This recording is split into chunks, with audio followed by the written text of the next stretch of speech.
ng Panginoon. Viva pong Jesus Nazareno, pawit at papuri, alay namin sa'yo. Tingin ang dalangin at pagsamo ng bayan mo. Viva pong Jesus Nazareno.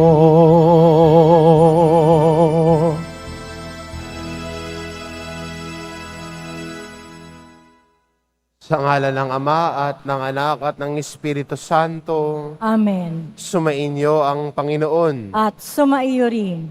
Mga kapatid, aminin po natin ang ating mga kasalanan upang marapat tayong gumanap sa banal na pagdiriwang.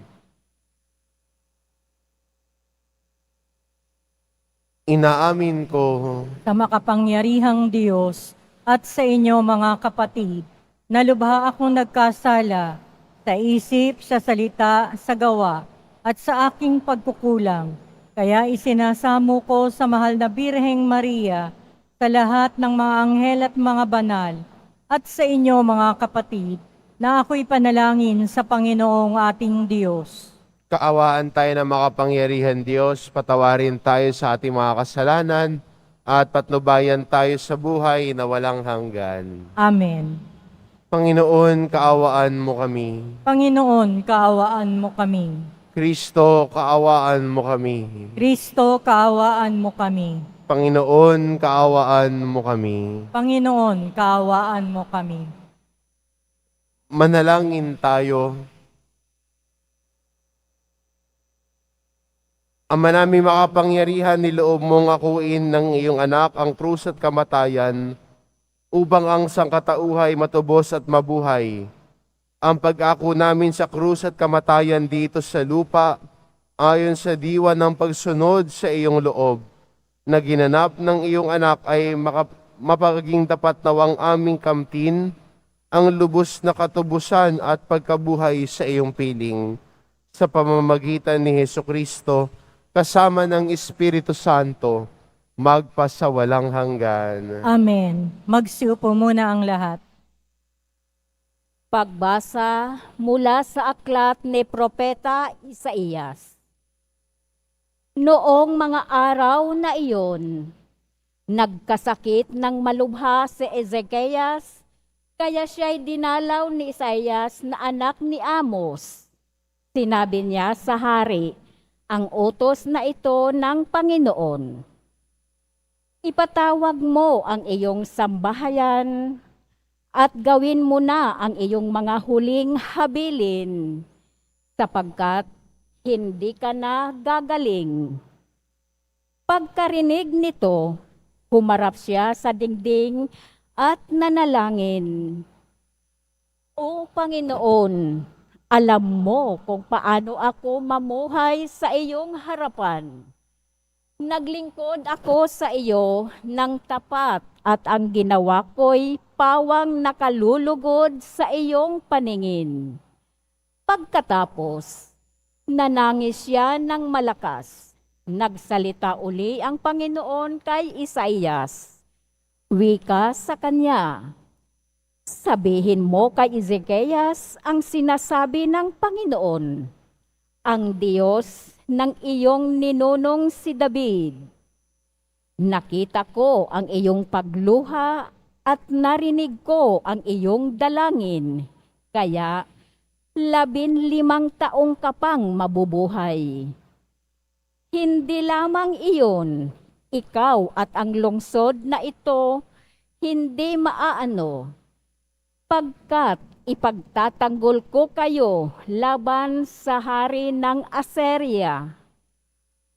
Si Isaías ay nagpakuha ng pantapal na igos para sa bukol ni Ezekias. Gumaling naman ito at itinanong ni Ezekias, ano ang magiging palatandaan na ako'y maaari ng umakyat sa templo? Ito ang palatandaang ibibigay sa iyo ng Panginoon para patunayang tutok din niya ang kanyang pangako. Ang anino sa orasan sa palasyo ni Haring Akas ay pababalikin niya ng 10 guhit. At gayon nga ang nangyari. Ang salita ng Diyos. Salamat sa Diyos.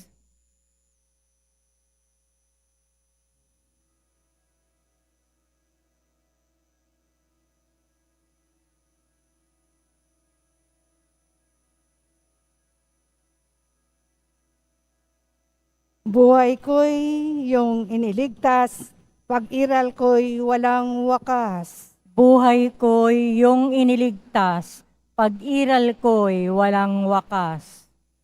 Minsay nasabi kong sa katanghalian ng buhay, ako ay papanaw sa daigdig ng patay, ako masasadlak upang manatili roong walang hanggan. Buhay ko'y iyong iniligtas, pag-iral ko'y walang wakas. At nasabi ko ring di na makikita ang Panginoon at sinumang nabubuhay.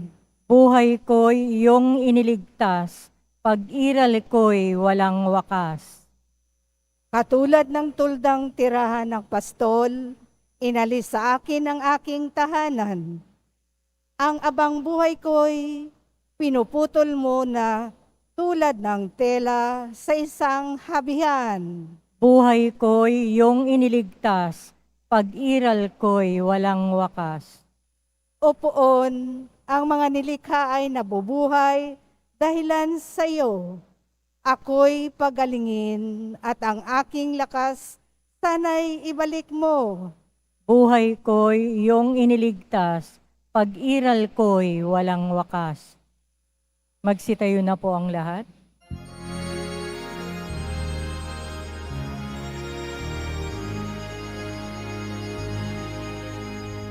Hallelujah, Hallelujah, Hallelujah, Hallelujah.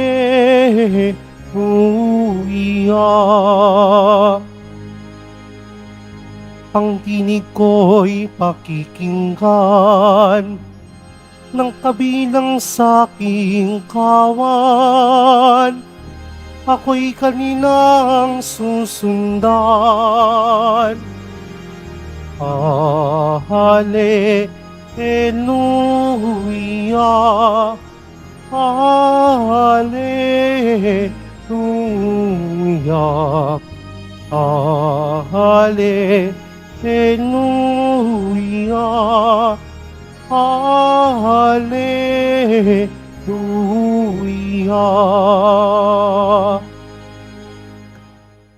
Sumainyo ang Panginoon, At sumaiyo rin. ang mabuting balita ng Panginoon ayon kay San Mateo. Papuri sa iyo, Panginoon. Noong panahon iyon, isang araw ng pamamahinga, naparaan si Jesus sa triguhan. Nagutom ang kasama niyang mga alagad, kaya tangitil sila ng mga uhay at kinain ang mga butil. Nang makita ito ng mga Pariseo, sinabi nila sa kanya, "Tignan mo ang mga ginagawa ng iyong mga alagad. Bawal yan kung araw ng pamamahinga." Sumagot si Jesus, "Hindi ba ninyo nababasa ang ginawa ni David nang maggutom siya at ang kanyang mga kasama? Pumasok siya sa bahay ng Diyos at kumain ng tinapay na handog sa Diyos at pinakain din niya ang kanyang mga kasama. Labag sa kautusan na kainin nila ang tinapay na iyon, sapagkat ang mga saserdote lamang ang may karapatang kumain niyon. Hindi pa ba ninyo nabasa sa kautusan ni Moises na tuwing araw ng pamamahinga, lumalabag sa batas tungkol sa araw na ito ang mga saserdote sa templo? Ngayon may hindi nila ipinagkakasala iyon. Sinasabi ko sa inyo, narito ang higit na dakila kaysa templo. Hindi sana ninyo hinatulan ng walang sala ang alam ninyo ang kahulugan ng salitang ito. Habag ang ibig ko, hindi hain. Sapagkat ang araw ng pamamahinga ay nasa ilalim ng kapangyarihan ng anak ng tao. Ang mabuting balita ng Panginoon. Pinupuri ka namin, Panginoong Hesukristo. Magsiupo muna tayong lahat.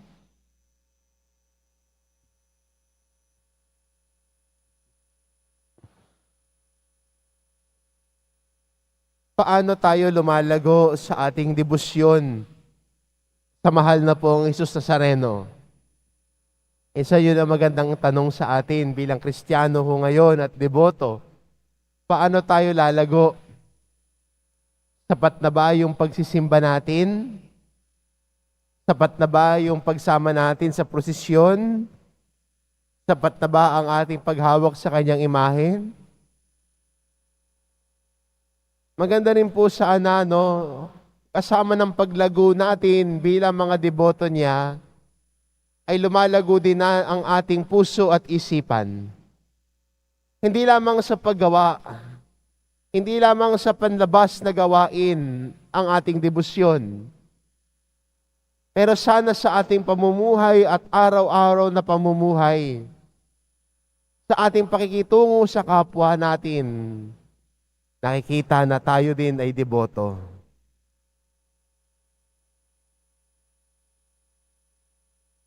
Nang sinabi ho ni Jesus na habag ang ibig ko hindi hain, lumalalim si Jesus sa pamumuhay bilang isang mananampalataya na sana ang ating gawain ay hindi panlabas ho lamang,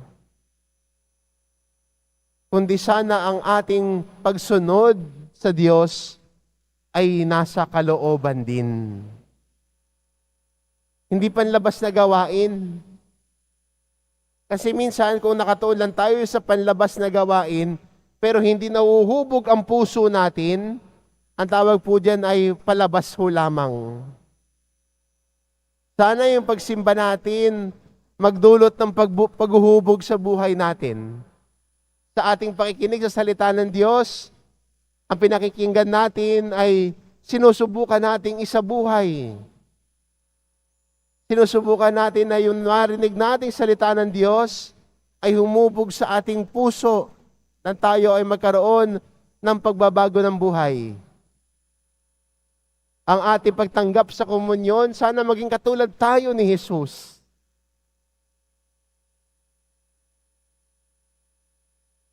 At yun ho magandang paalala sa atin.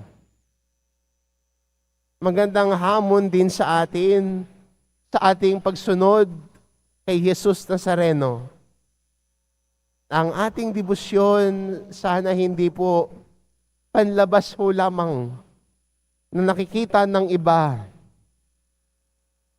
Pero sana ang ating debosyon ay nakikita sa pagbabago ng buhay natin. Mas marunong tayong makinig at tumalima sa utos ng Diyos. Mas natututo tayo na magmalasakit sa kapwa natin.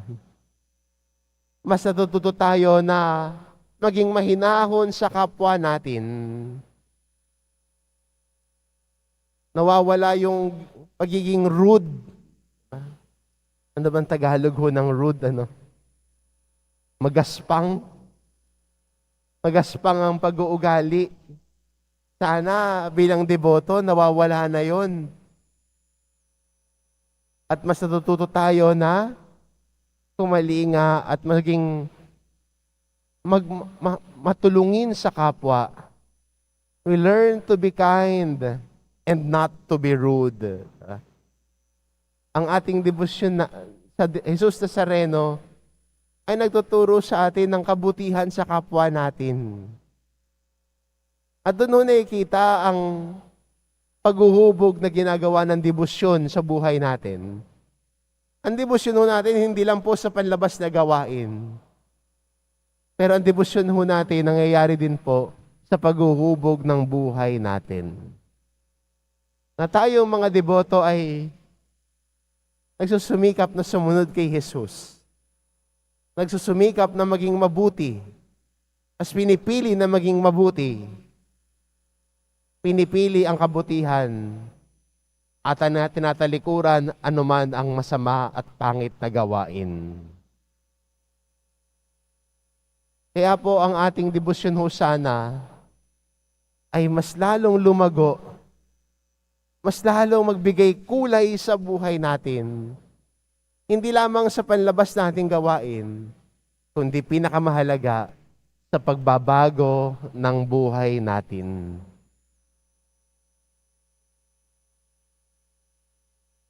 Sa ebanghelyo natin, ang pinansin ng mga iskriba, yung panlabas na gawain lamang. Pinunan niya ang mga alagad ni Jesus na pumitas ng trigo. Pero sabi nila, bawal yon, araw ng pamamahinga ngayon eh. Hindi niya pwedeng gawin yon. Mas doon sila nakatingin. Pero sabi ni Jesus, sana habag ang mas unahin, hindi ang panlabas na gawain. Hindi ang hain. Sana ang mas mangibabaw ay ang habag sa kapwa natin. Kaya ho, magandang imbitasyon sa atin, magandang hamon sa atin bilang mga deboto at Kristiyano ho ngayon. Sa ating pagsimba, sa ating pakikinig ng salita ng Diyos, sa ating pagtanggap ng Eucharistia, hingin natin ang lakas ng loob mula sa ating mahal na pong Hesus Nazareno na tumugon sa Kanya ng may awa. Tumugon tayo sa tawag niya na sundan siya at tularan siya sa ating pang-araw-araw na gawain. Kung gano'n ang gagawin natin, tayo ay lumalago sa debosyon natin. Dahil ang buhay natin ay nagbabago, tayo bilang mga deboto ay nagiging kalarawan ni Jesus Nazareno. Kaya magandang paalala sa atin ng ating ebanghelyo ngayon, habag ang ibig ko, hindi hain. At sana tayo bilang mga Kristiyano ang magpalaganap at magsabuhay ng habag ng Diyos sa kapwa natin. Amen. Magsitayo na po ang lahat.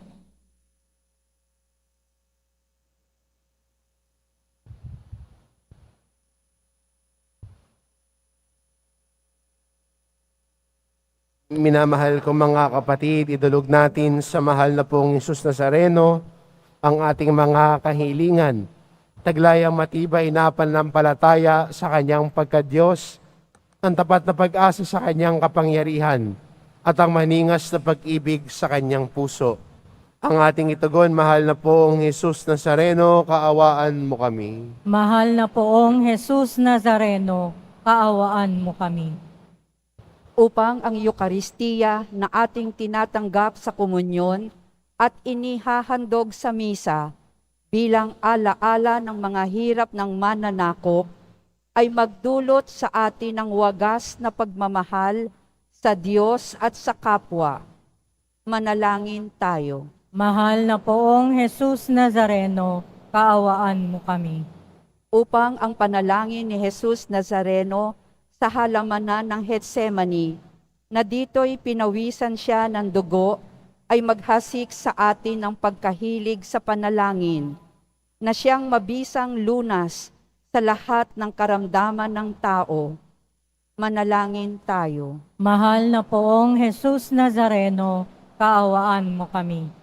Upang ang kanyang koronang tinik, damit na purpura at krus ay magpaalala sa atin na ang kanyang mga aral at simulain bilang hari ng sanlibutan ay dapat maghari sa ating isipan, angkan at lipunan. Manalangin tayo. Mahal na poong Jesus Nazareno, kaawaan mo kami. upang sa bisa ng kanyang pagpapasa ng krus sa mga lansangan sa Jerusalem, ay matuto tayong makiramay at makihati sa mga kahirapan at tiisin ng kapwa. Manalangin tayo. Mahal na poong Jesus Nazareno, kaawaan mo kami. Upang tulungan tayo ng mahal na Birhen, ina ng hapis, na maging tunay na larawan ng kanyang anak sa isip, wika at gawa, nang sa gayon ay makamit ang ating kahilingan sa poong Jesus Nazareno. Manalangin tayo. Mahal na poong Jesus Nazareno, kaawaan mo kami. Ama naming mapagmahal na hayag sa salita, gawa, buhay at kamatayan ng iyong anak na ang Diyos ay pag-ibig. Maipahayag dinawa namin ang katotohanan ito sa pamamagitan ni Jesus Nazareno, Panginoon namin magpasawalang hanggan. Amen. Magsiupo ang lahat.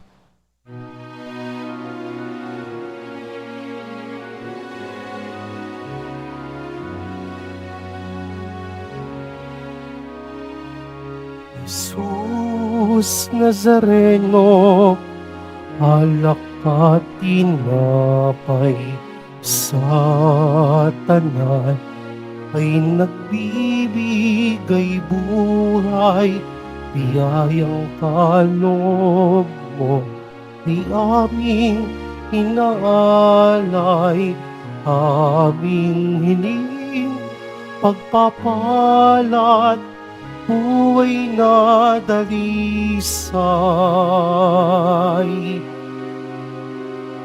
Pagpapalat, buhay na dalisay.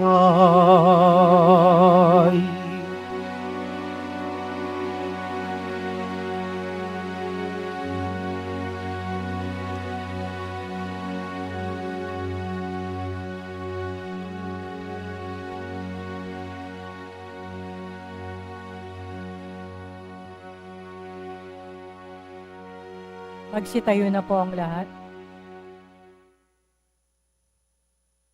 Manalangin kayo mga kapatid, upang ang paghahain natin ay kalugdan ng Diyos amang makapangyarihan. Tanggapin nawa ng Panginoon itong paghahain sa iyong mga kamay, sa kapurihan niya at karangalan, sa ating kapakinabangan at sa buong sambayanan niyang banal.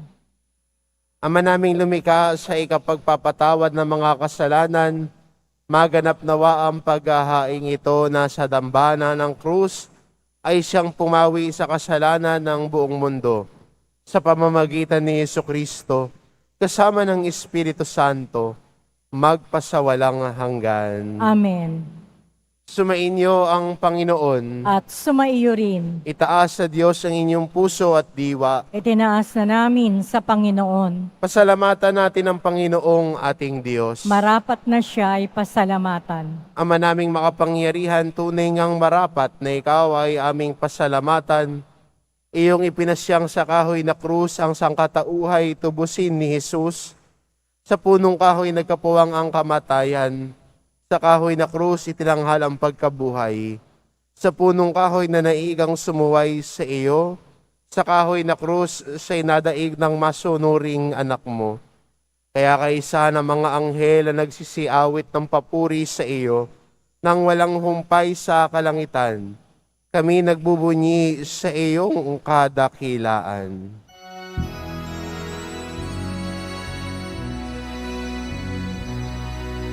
Santo, Santo, Santo, Panginoong Diyos ng mga hukbo, na puno ang langit at lupa ng kadakilaan mo.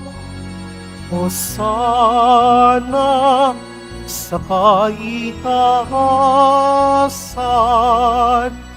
pinagpalang na paririto sa ngalan ng Panginoon. Hosana sa kaitaasan.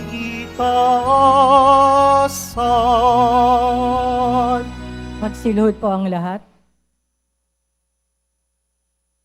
Ama naming banal, ikaw ang bukal ng tanang kabanalan, kaya't sa pamamagitan ng iyong Espiritu gawin mong banal ang kaloob na ito, upang para sa amin maging katawan at dugo ng aming Panginoong Hesukristo. Bago niya pinagtiisang kusang loob na maging handog, hinawakan niya ang tinapay, pinasalamatan kanya. Pinagati-hati niya iyon, iniabot sa kanyang mga alagad at sinabi, "Tanggapin ninyong lahat ito at kanin, ito ang aking katawan na ihahandog para sa inyo."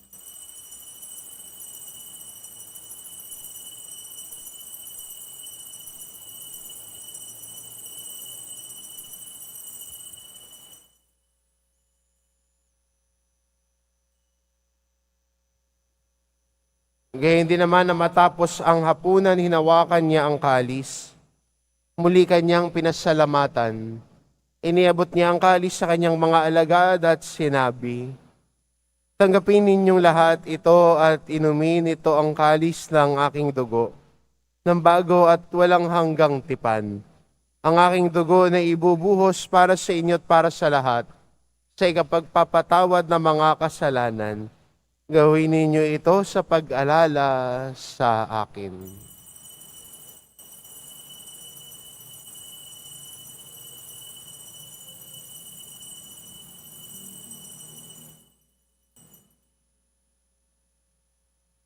Magsitayo na po ang lahat.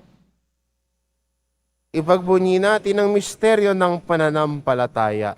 Si Kristo'y namatay, si Kristo'y nabuhay, si Kristo'y babalik sa wakas ng panahon. Ama, ginagawa namin ngayon ang pag-alala sa pagkamatay at muling pagkabuhay ng iyong anak. Kaya't inaalay namin sa iyo ang tinapay na nagbibigay buhay at ang kalis na nagkakaloob ng kaligtasan. Kami nagpapasalamat dahil kami iyong minarapat na tumayo sa harap mo para maglingkod sa iyo.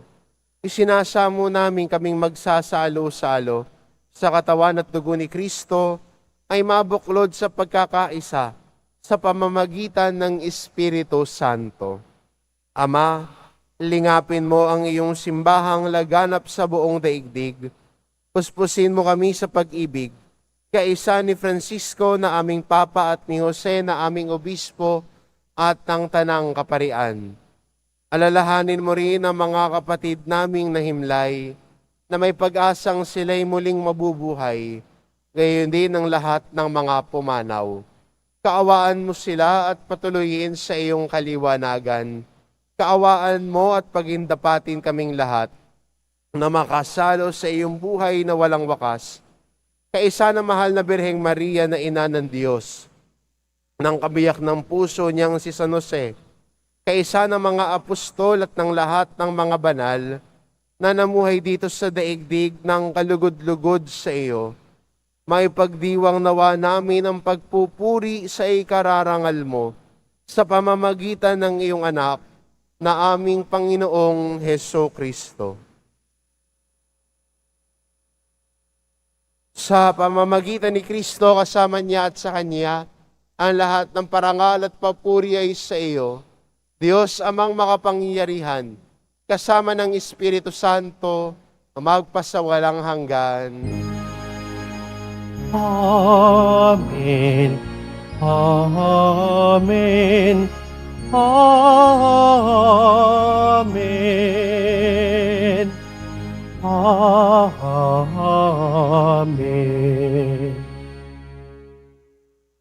Sa tagubilin ng mga nakagagaling na utos at turo ni Jesus na Panginoon natin at Diyos, ipahayag po natin ng lakas loob.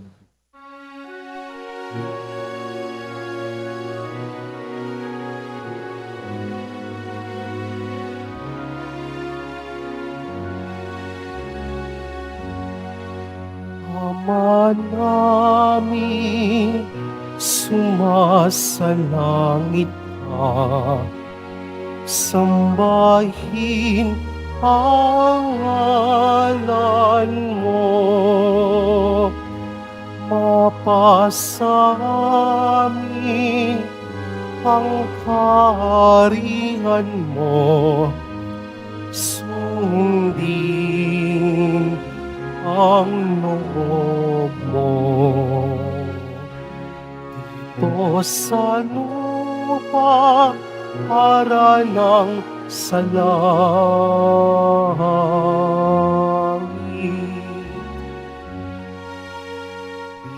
Bigyan mo kami ngayon ng aming kakanin sa araw-araw at patawarin mo kami sa aming mga sala para ng pagpapatawad namin sa nagkakasala sa amin. At huwag mo kaming ipaintulot sa tukso at iadya mo kami sa lahat ng masama.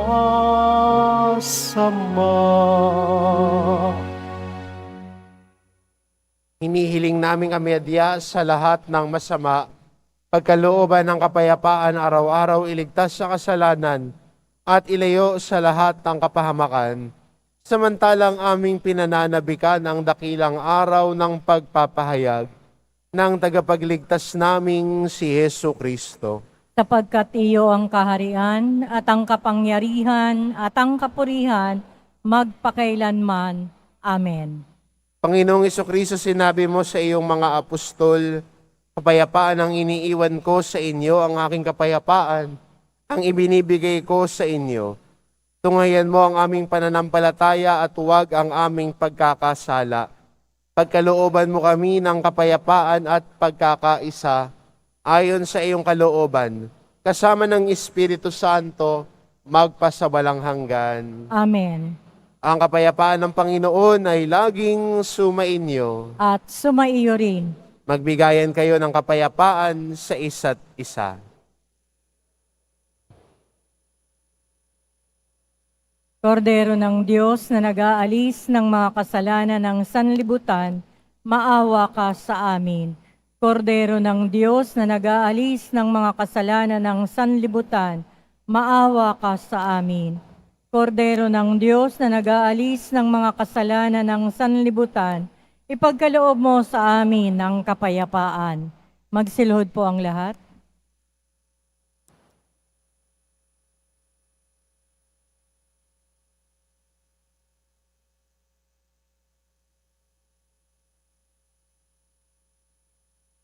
Ito ang kordero ng Diyos, ito nag-aalis ng kasalanan ng sanlibutan.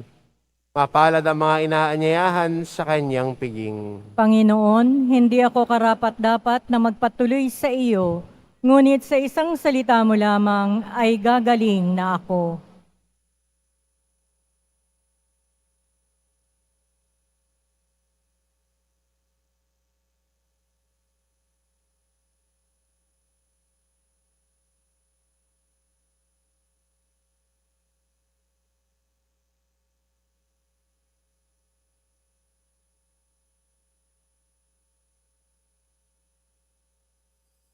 Para sa lahat ng tatanggap ng banal na komunyon, sasagot po tayo ng amen pagkasabi ng pari o ng lay minister ng katawan ni Kristo at isubo agad sa bibig bago mali sa harapan ng pari o lay minister. Sumunod po tayo.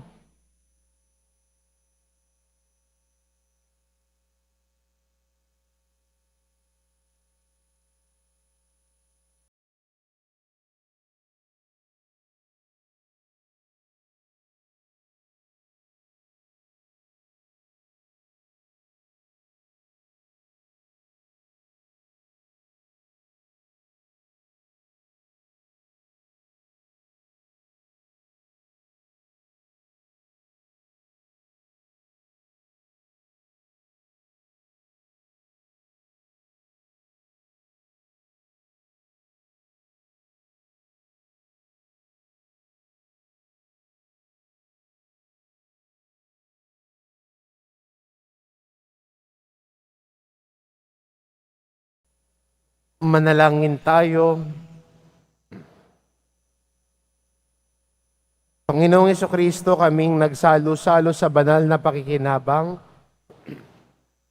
ay nakikiusap sa iyo na ang mga nasagip ng kahoy na krus na nagbibigay buhay ay iyong ihatid sa pagkabuhay sa kalwalhatian, sapagkat ikaw ang Panginoon, magpasawalang hanggan. Amen. Sumainyo ang Panginoon. At sumaiyo rin. Mahal na pong Isus Nazareno, inihayag mo sa pamamagitan ng krus ang walang maliw na pag-ibig ng Diyos sa sangkatauhan. Pakinggan mo ang kahilingan ng iyong angkan na nagsusumamo sa iyo. Makamtanawa nila ang iyong katugunan at tanggapin ang kasagutan ng may utang na loob na tinatanaw. Basbasan din po ninyo ang mga may daladala nilang imahin at dasalan sa pamamagitan ng bendisyon na ito, na may maalala nila ang mga pangako nila noon sa binyag, na ikaw ang kanilang iibigin at paglilingkuran bilang Panginoon, magpasawalang hanggan. Amen.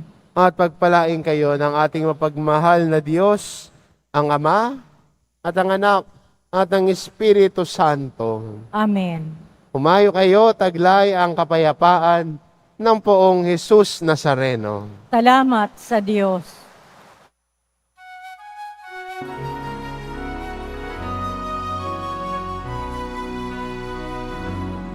Cristo Padre Jesus Nazareno, sinasamba ka namin. Ipintuho ka namin, aral mo ang aming buhay at kaligtasan. Cristo Padre Jesus Nazareno, iligtas mo kami sa kasalanan. Ang krus mong kinamatayan ay sagisag ng aming kaligtasan. Nuestro Padre Jesus Nazareno, dinarangal ka namin. Nuestro Padre Jesus Nazareno, inuwalhati ka namin. Nuestro Padre Jesus Nazareno, dinarangal ka namin. Nuestro Padre Jesus Nazareno, dinulwalhati ka namin.